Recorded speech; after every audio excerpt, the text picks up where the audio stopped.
Okay, I wrote it down so I wouldn't forget, so I'm just going to read it, okay? I know you say that when we die, we all go into pure positive energy. Does someone like Saddam Husajn or Hitler have the same amount of pure positive energy as a good person? Or is it like a set of light bulbs with some dimmer and some brighter, each holding the light to the degree that they can? Oh, you're working so hard to make them not go to the place. You're right. Without exception, all of you reemerge into pure positive energy. Even the bad guys. I mean, but like they have the same amount of light after they've killed millions. They go the same place and they get welcomed. It just doesn't seem right.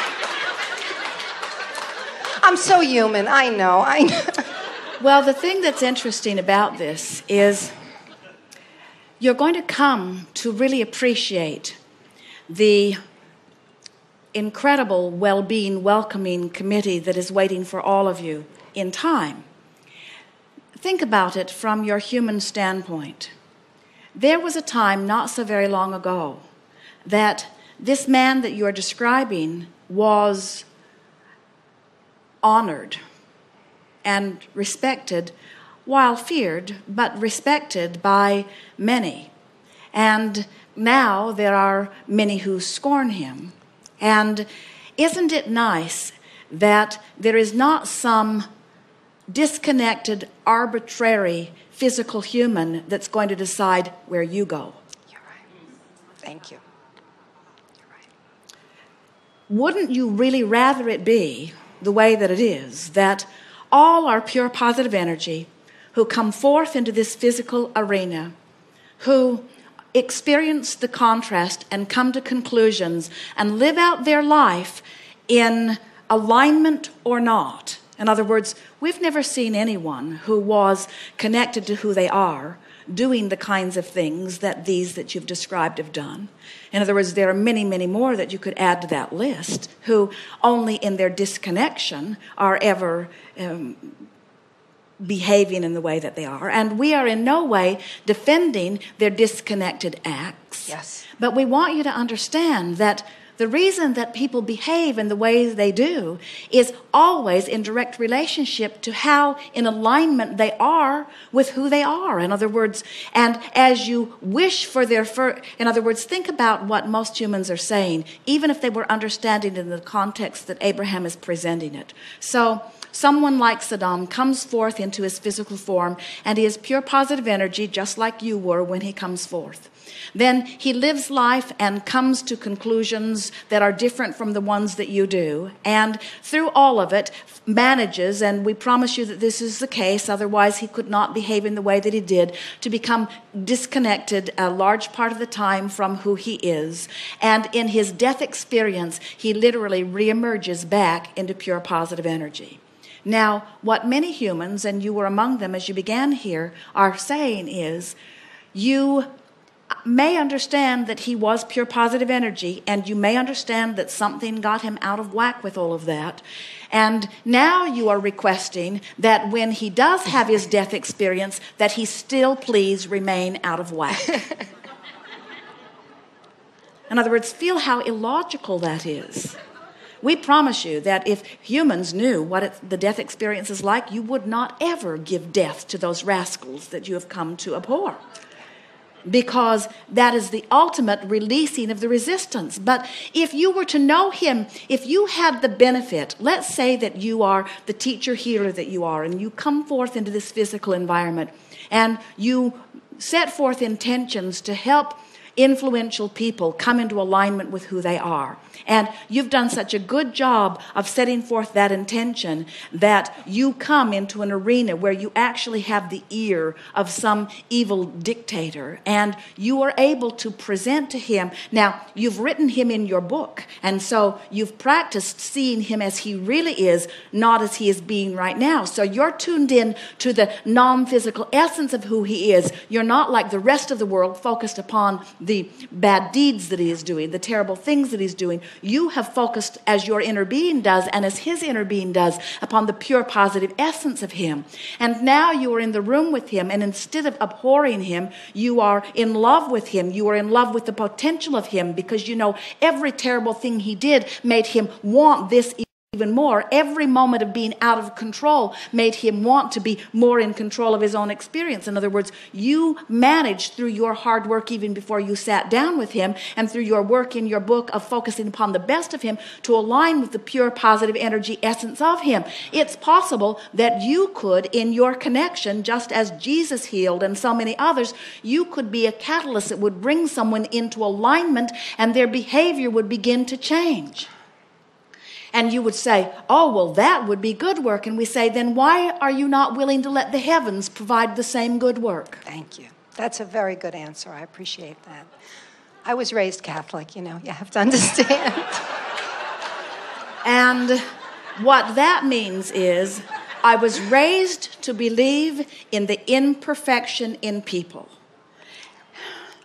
And when you're raised to believe in that, whether it's Catholic or whatever the religion is, when you're raised to predominantly focus upon what could go wrong, you manage to get yourself pretty separated from who you really are, don't you? Yes, I'm very glad it's like that, what you just explained, because when I look at people that I love, that have not maybe lived the best lives, then I know that even they're going to be okay. So actually, this is a good answer, and I'm very happy about it. Thank you. We want to add a little bit to it, and because we want you not to be upset with yourself one bit about finding negative emotion toward people or circumstances. We want to explain how that comes to be and why it matters so much. You want, with every fiber of your being, to be in alignment with who you are. And when people behave in ways that allow that, you praise that behavior. But when someone like Saddam behaves in a way that when you observe his behavior, you feel so terrible, now you resent his behavior because it feels to you that he is responsible for this emptiness within you. And so whenever someone hurts you, if someone walked up and whopped you on the side of the head, you'd want to whack them back. In other words, it's sort of a knee-jerk response when someone hurts you. And so as you see that his behavior has caused you pain, it's not unusual to sort of want to, in a knee-jerk fashion, slap him back. But here's the thing we really want you to hear. Every time someone seems to be the cause that makes you feel that way, and you slap them back, you're disconnected from who you are, and that's the real slapping. Right. And so the longer you push against the behavior of other people, the more you use them as your excuse to slap yourself around. Yes. You see, and in time it really wears you down until you really get carried away with it. This is the way religions have been formed. And then you say, well, we'll really get you. We'll really, really, really get you. We will condemn you to eternal damnation. That's how much you have hurt us, and that's how bad we feel. And we say, well, give it everything you've got here in this physical form. But we've never seen anyone wishing eternal damnation on anyone who didn't just feel awful now. And oh, what a relief they feel when they reemerge into non-physical. And you know what else we've noticed? The one who condemned feels many times worse than the one who is condemned. Right. And they all reemerge into non-physical energy, and the one who is condemned doesn't feel nearly the relief that the condemner feels. Oh. Because the one who was being condemned was closer to vibrational alignment usually than the condemner. The condemner always first feels worse than the condemned. You work so much harder at your condemning than you do at your being the one who is condemned. I just didn't want him to have as much light. I mean, I really didn't want to condemn him as much as to say, I wanted him to be a dim light bulb, and I wanted to be a bright light bulb. That's kind of what I wanted. Well, actually, it turns out it's the other way around. Really? The more they want to make a difference, the more they really go berserk when they get crossways of their energy. A car that's going 100 miles an hour and hits a tree is a much bigger problem than a car that goes 5 miles an hour and hits a tree. So sometimes these powerful teachers come forth and get crossways of their energy and do horrible things. But it doesn't make them any less of a teacher. Gotcha. In fact, we see powerful desire being born in the hearts of billions around your planet as a result of what they've witnessed, not only from Saddam, but from George Bush. Yeah.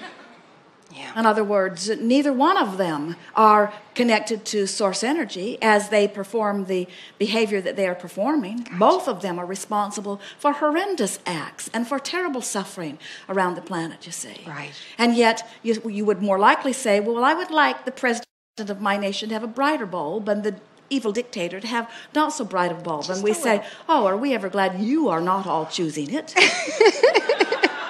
Because your biases are distorted. So often you try to make those decisions from your disconnected state. Yeah. And when you come into connection, you have love for everyone. When you come into connection, you have help for everyone, you see.